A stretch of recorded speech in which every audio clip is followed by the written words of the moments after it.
So during my first full-time pastoring position many years ago, I was working with a local church back in my hometown. Just amazing, beautiful people, a lot like you, just salt of the earth, men and women, just great people. And there was this one family, it was actually a mother and her daughter, and the mother was in her 90s, so a lot of life experience there. And her daughter was in her 70s, so a lot of life experience. And I remember I would take these individuals communion. Now, we didn't have a cool team like we do here that would take communion to people who need it, people who are shut in. So I would do a lot of that work myself. And I went over to these two ladies' house one day, and we're talking, and I had preached that morning on a character, biblical character named Melchizedek. By show of hands, have you heard of him? All right, good. Kind of an obscure character. You read about him just a little bit in the Old Testament, then he pops back up in the New Testament in the book of Hebrews. But anyway, I'd preached on Melchizedek, so I go and I take communion, and the daughter says, hey, could we set up some time next week for you to come by and have a conversation about Melchizedek? And I'm like, yes, that is the strangest request I've ever had in my life, but 100%.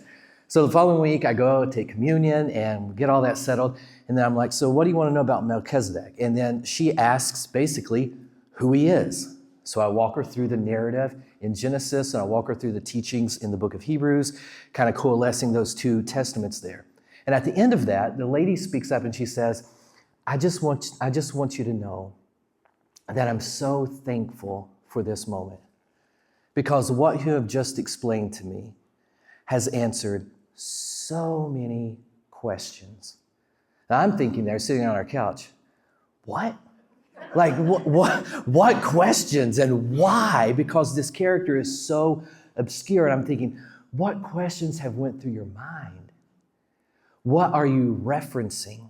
What is your background? Why did that make so much sense to you? Now, I tell you that simply to say that's what Ephesians did in the first century. And from some of the dialogue that we're generating over this series, I feel that's what Ephesians is doing in the 21st century as well. It's answering some questions for a lot of you, and I love that. I love how we're walking through Ephesians, and remember, we're doing this study because Ephesians is this overview. It's like the big picture vision of God and His church through Christ, His kingdom through Christ. So this big picture vision, and that's what we're doing, walking through Ephesians with that in mind. So we're not treating it like we would 1 Corinthians or Romans or Philippians. It's not written to a very specific local church for a very specific problem. It's an overview. It's dealing with large conceptual issues, if you will. And I have to tell you, I love the dialogue because what we're learning is that there is a big issue. And it's kind of a central problem, if you will, within Christianity.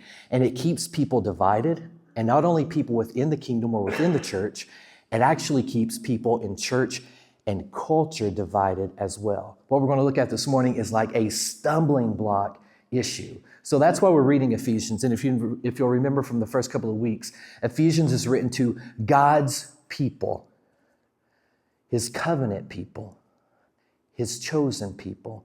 And that statement right there enters into this problem. That's why we read in chapter 2. Notice this language. So remember, he's writing to Jews and Gentiles. So he'll tell us he has made those two groups, the Jewish people and the non-Jewish people, the Gentiles, he has made those two groups one. But how did he do it?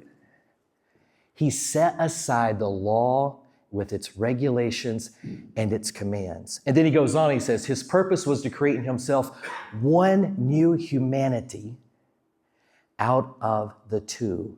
Now that's the problem. And if you and I get anything, if we get this right, we're going to get most of it right. If we get this wrong, we're going to get most of it wrong. Case in point, does anybody follow this guy on social media, usually TikTok or Facebook? Red Pen Logic with Mr. B. He's what we call an apologist. So he's a very good defender of the Christian faith. Well, I was watching one of his videos not too long ago, and this lady pops up, and she is just in a terror, like she is in a fit, and she's raging about this particular problem. Now, caveat here, if you know this lady, does anybody know this lady? Okay, good. I'm not trying to throw shade at her, but she put this on social media, so it's kind of there for fair game. Still not taking shots at her or anything, but what she says is very critical for you and I this morning. So she's going off about the Bible, and she's actually got a Bible in her hand, and she's doing one of those videos where she'll say something this side, Then she'll come over here and she'll say something. What she's doing is she's mixing and matching these covenants. So she'll say, hey, Christians, you'll do this, but you won't eat bacon. Or you'll do this, but you won't eat bacon. And as I watched the video, that's the thing that popped out to me. You won't eat bacon. And you know, in the Old Covenant, you couldn't. So if you were a Jew in the Old Covenant, Old Testament times, you couldn't eat pork. So she drives that home, and then she holds this Bible up right in front of the camera, and she says this so powerfully. And you can tell it's like in her mind, it's this mic drop moment. What she says is this. She says, listen, Christians, if you're not going to obey all of it, then you need to shut all of it up. You see how that's the problem? That's a big deal. So a watching world, and even within the Christian community, we have a hard time juggling this idea of how God's purpose was to bring centuries deep differences in people together and make them one new humanity. That's why Ephesians is this big overview. And that's why Paul would say to the Jewish readers, hey, God has taken that old covenant dynamic that you've been in centuries deep, long discourse with him of relating to him, and he's set it aside. And he's done so because that was his purpose over time, to bring this Gentile group in and make one new humanity. That's the issue. If we get it wrong, we're going to get a lot wrong. If we get it right, we're going to get a lot more right. Fair so far? All right, so we move in, and here's what I want us to do.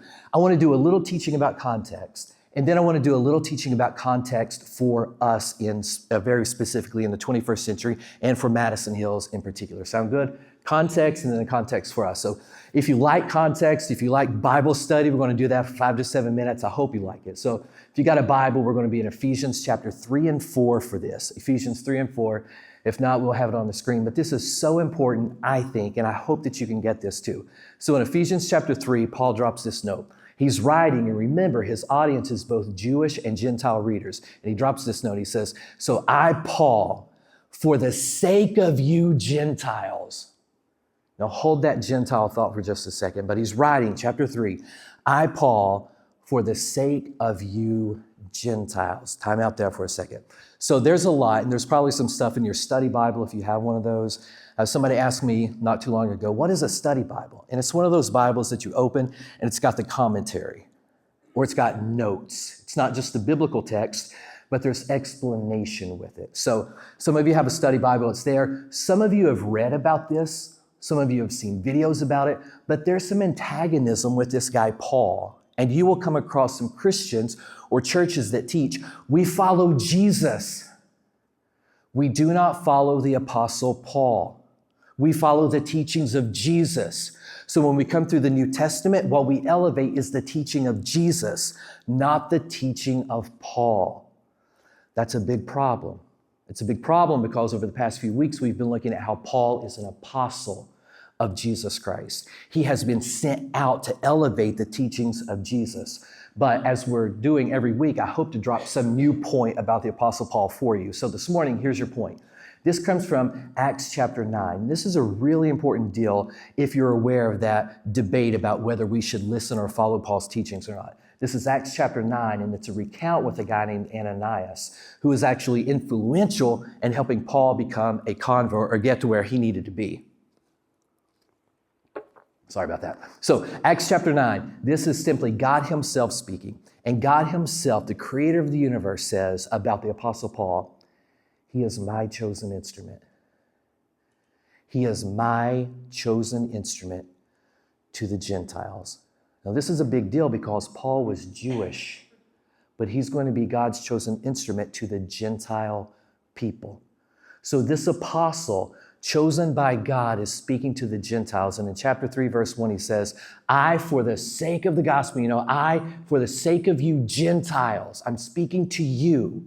Then you read a little bit, and then you come to chapter 4, verse 17, and he says, here's what I want you to do. Gentiles, stop acting like Gentiles. So I'm writing this for the sake of you Gentiles. And here's what I want to tell you Gentiles. Don't act like Gentiles. Now here's the important part of that. He's not going to tell them to act like Jews. So if they're not going to act like Jewish people, and they're not going to act like Gentiles, who are they going to act like? What's going to be the command? What's the move forward? I'm not supposed to be like the Gentiles, my people, but I'm not supposed to convert to Judaism. So what's the option? Now, my family and I, maybe we don't get around as much as you, but we experienced something a couple of weeks ago. It was the very first experience I'd ever seen. So we're going, I think we're in Indiana at this time. We're traveling, we're about to get on this interstate. And typically where I travel, where I'm from, around these parts of the woods, right? There's, when you go onto the interstate, you merge and there's a merging lane. And sometimes if you get into a little larger area, there's two merging lanes and it merges right into the interstate. And you're taught that if a car's merging and you're already on the interstate, it's part of your responsibility to help that car get into the flow of traffic, right? Is everybody on the same page with me there? That's what I know. This was a first for me. This is a merging lane onto the interstate. So when we go on this merging lane, we come to this stoplight. So we're about to merge onto the interstate and we're stopped and there's 3 lanes there. Has anybody ever seen this? First for me too. 1 or 2 of us, this is the very first for me too. So we all stop there. And what's really cool about it is that you stop, there's an actual red light, and then one by one, the light turns green. And then you go, each in his own turn. That was crazy to me, but it worked. And I'm thinking about, oh my gosh, so Michelle's in the passenger seat. And I'm like, Michelle, you got to take a picture of that. I know I can use that sometime. Get a picture of this. I'm going to be able to use it. So working through the text this morning, I was like, you know what? That is a great fit because you've got this interstate, right? And you've got this road where people are traveling and there's this direction, but you're coming from a road where there were these rules. There was a way of traveling, a way of navigating these roads. There were laws. There were commands. It was understood how you navigated these roads. Now, when it's time to get on this interstate, you stop. And you've got 3 lanes that stop. You've got probably Jews and Gentiles, and then this new humanity that's coming together, as Paul would say it. Those 2 groups becoming one. And the cool thing is, as you get on the interstate, you're going to see cars and trucks and SUVs, and you're going to see vans, and they're going to be different colors, and there's going to be a new way of driving. There's going to be new laws, new ways to operate your vehicle on this road. But you're all going on this very same path, this similar direction, and you've got to do it together. But since there are differences in the cars we drive or the vehicles we drive, and the colors and the makes and the models, it demonstrates this one thing, that when God made these 2 groups one humanity, you can still keep your culture. You can still have some Jewish expression. You can still have Gentile expression, because it's not just about your culture. It's not just about what you're driving or the color or how you're dressed or what you're eating. It's about a covenant. It's this new road you're on. It's different laws. There's a different speed limit. There's a different way you gauge how you interact with the people on this road. So what Ephesians is, it's like this stopping point, Paul says. And despite the lane you're in, you stop. And then you're going to merge onto this road together. And that's Paul's big point. So it's like, Gentiles, don't behave like the Gentiles. There's a different direction. Doesn't mean everything in your world changes, but the way you navigate the way forward changes drastically. That's what we're talking about, old, new covenant. So we move on. There's the context of what we're talking about. We're reiterating that every single week. So now we go on and we get into the context of how this stuff is really, really, really important to us. And I think we can refine it and get to kind of a very specific idea of how we experience this. But Paul goes on in chapter 5. We're going to skip to chapter 5. We're going to overlook chapter 4. We're going to come back to it next week for a very intentional way, intentional reasoning behind that, but we'll look at chapter 5 today. Chapter 5, verse 15, Paul simply starts out, with all this said, I want you to be very careful. So with everything I've been talking about, be very careful. Now, I'd be interested how you read that. Be very careful. I read a great quote. It was kind of a lengthy quote, but it simply positioned carefulness like this. Imagine you read a book, and how many readers we got in the house? You're like a really good reader, okay. You read a book, and you're loving it. It's one of the best books you've ever read. You're just engaging the content, and the content is engaging you. You feel that it's transformative. It's actually speaking to you. You feel inspired and energetic. The examples being used are examples you relate to. It's just clicking. And this author, the way this author writes, just makes so much sense for you. Now, the caveat is this. Every time you turn the page, that page is sealed. There's no way to turn that page back over and revisit the material. Once you read it and turn the page, it's done. And then the quote goes on and says, now think about your life. Once you turn the page every day, then that's sealed. You can't go back. You can revisit in memory, but you can't go back and change. And then the quote ends with something like, now think about your life. You know, one of those moments. Be very careful how you live. So when Paul writes this, I'm not convinced that when he says be very careful, I'm not convinced that it's just right and wrong. You know, be careful so you get the right stuff right. Be careful so that you don't get the wrong stuff wrong in your life. It's not just ethical, I don't think. I think Paul, with this big picture in mind, is saying, be careful how you live. Think about what I'm saying. Think about this old covenant, new covenant dynamic. Think about the two groups becoming one. Think about how you're relating to your God. So be very careful, because once you turn every day, that page, it's over, it's sealed. So with that in mind, think about your life today. Be careful with the attention that you're giving to your life. So how do you do that? Live not as unwise, but wise. And it's that simple. Paul says, live not as unwise, but wise. So in the first century, you had Jews and Gentiles reading this, and they had some backgrounds to the idea of wisdom. So for Jews were very law-based, and I think there's a great point to underscore here. Jews were very law-based because, being old covenant people, they had the law of Moses, and that's where they attached their relationship to their God, as they should have. Well, the Gentiles were more logic-based. They were always in the pursuit of virtue. So there was a lot of thinking going on, a lot of theory, if you will, which leads us to understand that the law for the Jew was very practical. If someone was caught in certain sins, you stoned them. There wasn't much debate. That was the law. You stoned that individual. Not a lot of theory, simply practical.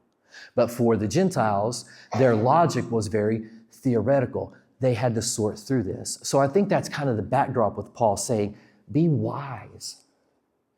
You got to think through this, but you've got to think through it with wisdom. And not just the wisdom that you're accustomed to, but the wisdom that comes through our understanding of Christ. That is the new humanity. That's the new dynamic. That's the way forward.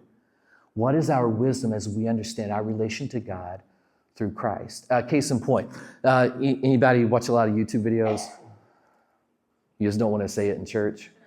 Yeah, okay. So there's this thing, and if this applies to you, please forgive me, not throwing punches, not throwing shade. It's just something that I watch or whatever. So if you happen to be involved into this, I didn't know that, but I'd love to talk with you more about it, because in a lot of ways, it's just really interesting to me.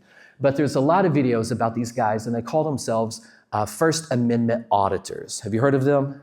And what they'll do is they'll go to a very public place, and they'll take some camera equipment, and they'll walk down the street and they'll just film people. But usually they'll stop somewhere, and it's in public and they're on public property, but they'll stop somewhere and they'll film, and they'll just film in public.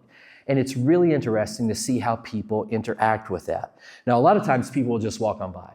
Most of the videos on YouTube, though, have people storming up to the camera and demanding to know what's happening, demanding that the people turn the camera off. Sometimes it turns into violence, people grabbing the camera, breaking property. Sometimes it erupts into fights. Usually the police are called, and 99 out of 100 times, the police eventually tell the people who called the police, there's nothing we can do, because what they're doing is covered under their First Amendment rights. So the First Amendment auditors will tell you what they're doing, and they'll explain to this people that they're recording. They are, quote, stress testing the First Amendment. They want to video to see how people react under the umbrella of the First Amendment. You haven't seen this? It's really fun. It's really fun to watch this. And it just erupts usually into chaos. But the First Amendment auditors, really, that's what they want to do. They'll say, we're here to stress test this amendment to see how people react when it's pressed. So I'm watching these videos and I'm thinking about it. I'm thinking about Ephesians. And I'm getting this idea of law kind of sorted out in my mind and my heart. And kind of like we talk about law and grace or Old Covenant and New Covenant. And here's the decision or the premise that I've kind of arrived at. That makes so much sense to me. And I bet it makes sense to you too. Because you have rights. And I have rights. And I value them. And don't hear me saying something I'm not, okay? I love the rights we have. But when you approach our God who works in covenants, and his purpose, his intention, was to take these two groups and create a new humanity so that we're careful to how we live, not as unwise, but wise in that wisdom from Christ, then we're not simply operating from rights.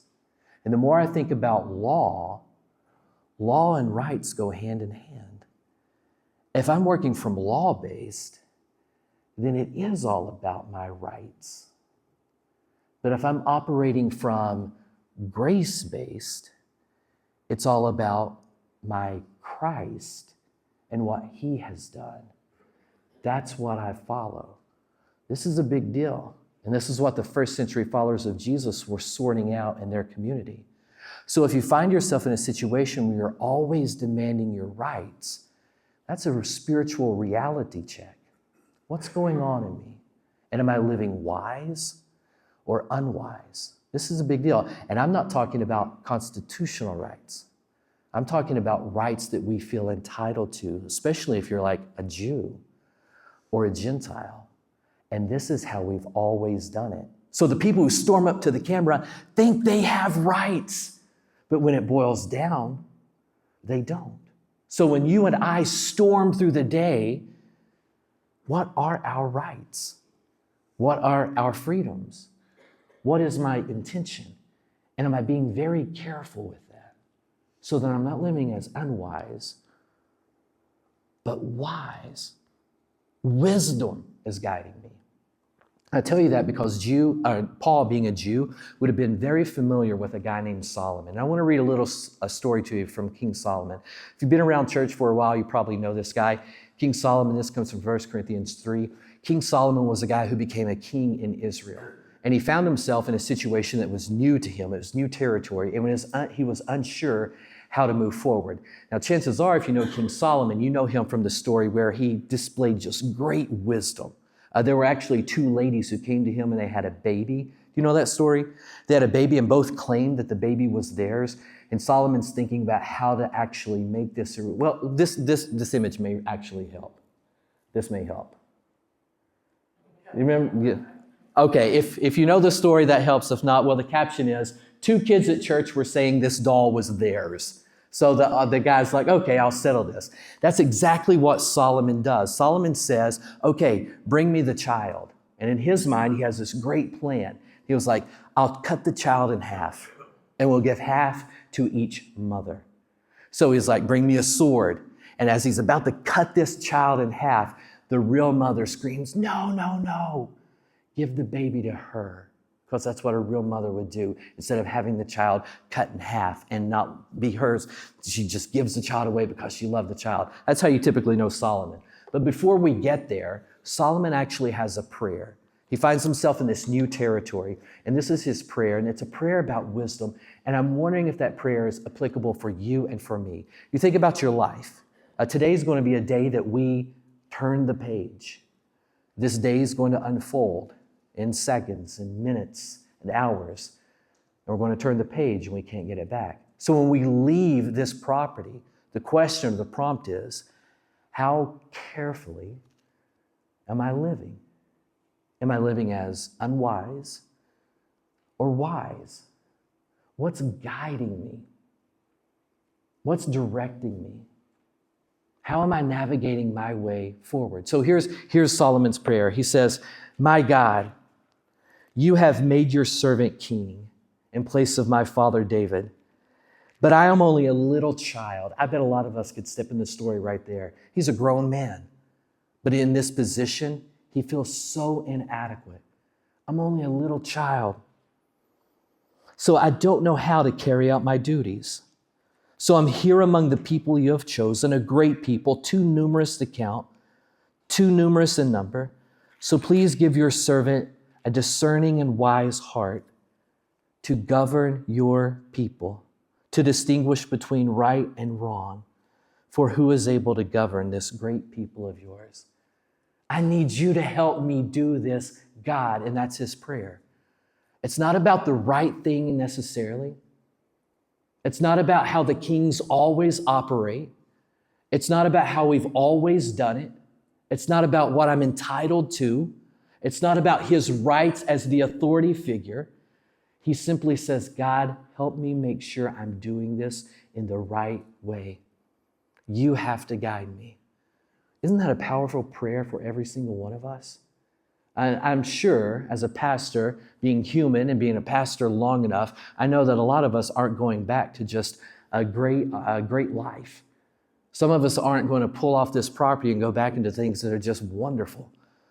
Some of us have some big decisions to make, or there's some relational breakdown, or we're unsure of the direction we need to go because we feel we're at a crossroads.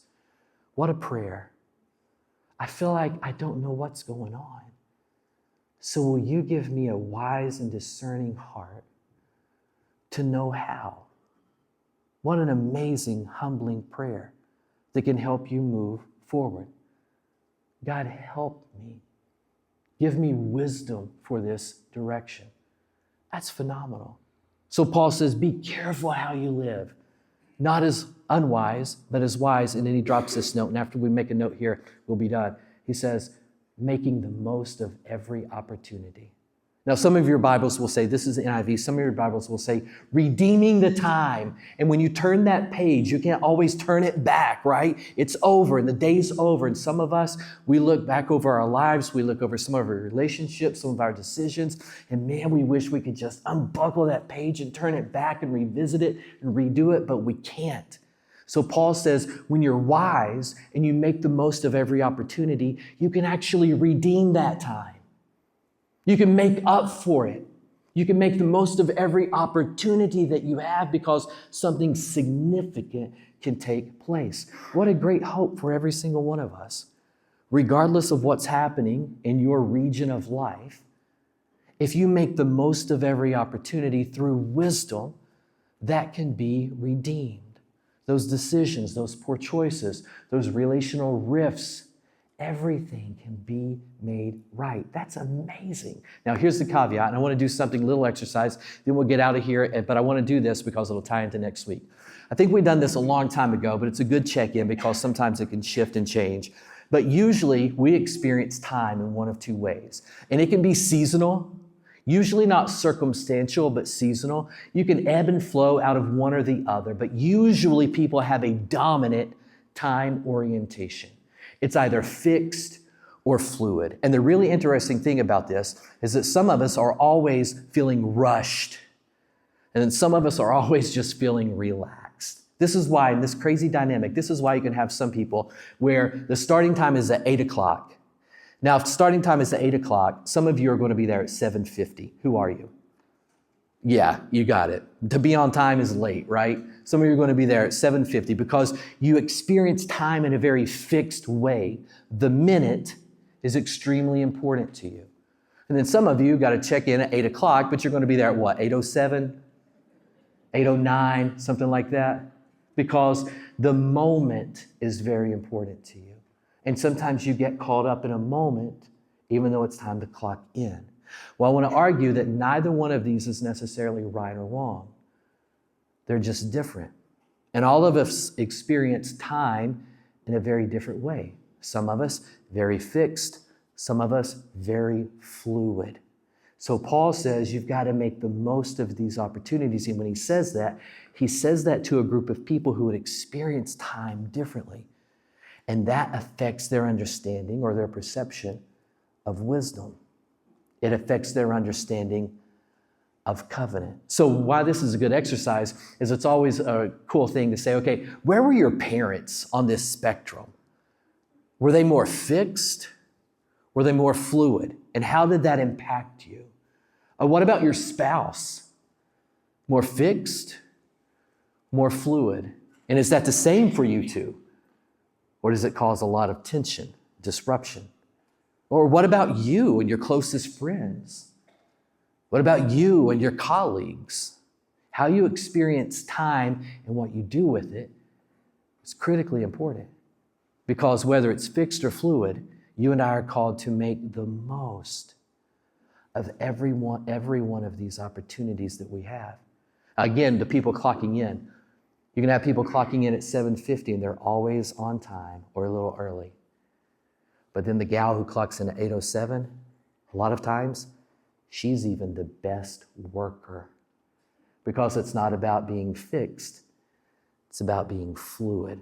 She's often the one who gets more done, more accomplished. That's not to say they're right or wrong, it's just different.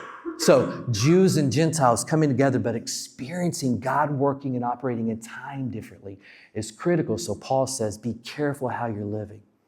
Be careful how you're living with those around you that you're in relationship with. Be careful and be wise and make the most of every opportunity that you have. Because when you do so, you can literally change things and move His purposes forward. That's amazing. That's awesome. So we're going to end there. We're going to pick up with that thought right there next week. But before we do, let me pray. Father, thank you so much for your word. That sometimes it's so theoretical, sometimes so practical. Thank you for your word, Father, that moves us into deep consideration of who you are and your purposes and what you're doing. And in being aware of that, Father, we become more aware of how you're actually at work in the lives of other people, those close to us, those not so close. And it shows that we all have this common way forward, not a common way that we've created, but a common way that you've created. And the beauty is that we can still be a lot of ourselves because you changed what's most important. You changed the heart, you changed the mind so we understand who you are and how to relate to you, who other people are and how to relate to them. So Father, however this teaching is hitting every single one of us, and I'm sure it's vastly different in some regard, we pray, Father, that you meet us right here in our real-time lives so that even today, before we turn the page, we make the most of an opportunity before us, whether that's a conversation, some decision, personal check-in, that we make the most of those opportunities, Father. And in doing so, we're going to live as wise, careful people, fully aware of what you're doing, both in our lives and the lives of others. That's what we want to understand. God, you're good, and we know that because of your word in Jesus. So as always, we use his name to pray and praise you. Amen.